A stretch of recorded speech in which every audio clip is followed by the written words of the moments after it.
on display, and shortly in some time we'll have a demonstration as well, which we'll get to later. But until then, we're gonna ask Mr. Sunil to take us through this elegant structure that we have out here. Thanks for having us. So this is the MagicMyna Opta Plus. This is the heavy payload logistics drone. So presently, this is a 20 kg payload delivering capacity, primarily intended for civilian logistics applications as well as strategic applications.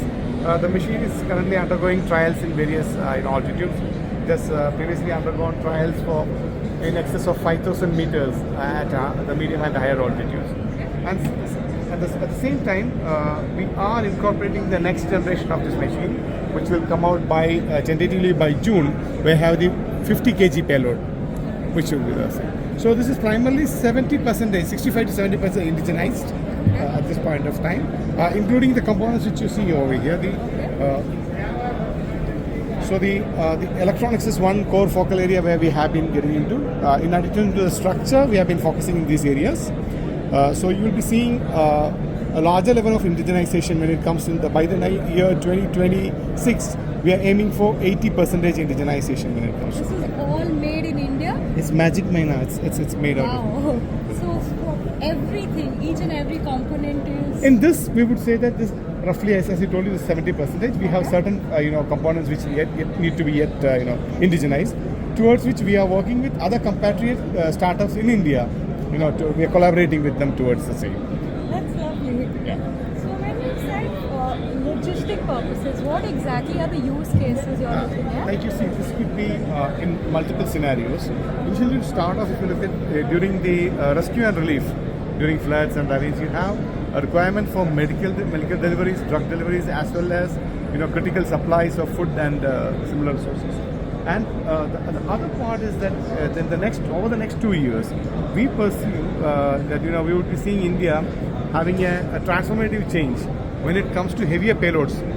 Even if let's assume that we are able to shift even 100 kg payload over the next 2 years off the roads into the air, that's where urban mobility actually gets into a different scenario altogether.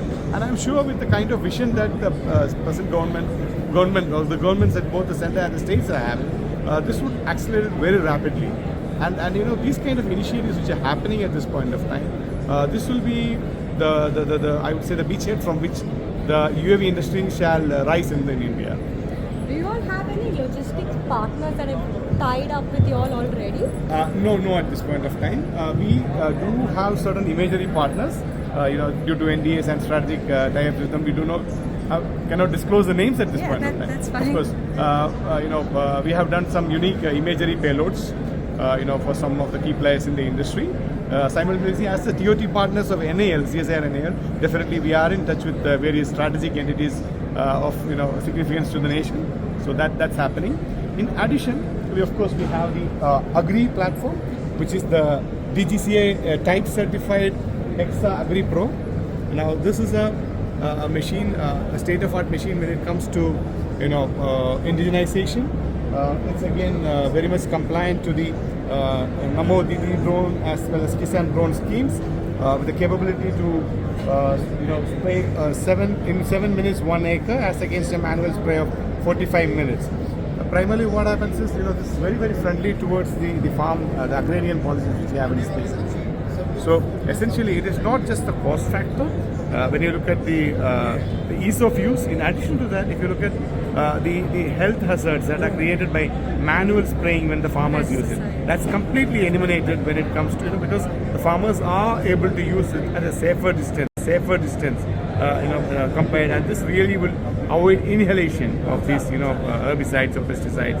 And also, further on, we could look at the precision agriculture per se as an area of, really revolutionizing when it comes to UAV applications. So these agri drones of yours have been in use already? Yes, they are in use. Since how long have you all? See, the trials were completed last year. We did get the certification sometime in November, and so the first batches have already been dispatched. Okay, that's wonderful. Wonderful. Thank you for having us, and always pleasure to be with you. Thank you so much, and we wish you all the best, and we're looking forward to the demo. Definitely, please look. Thank you.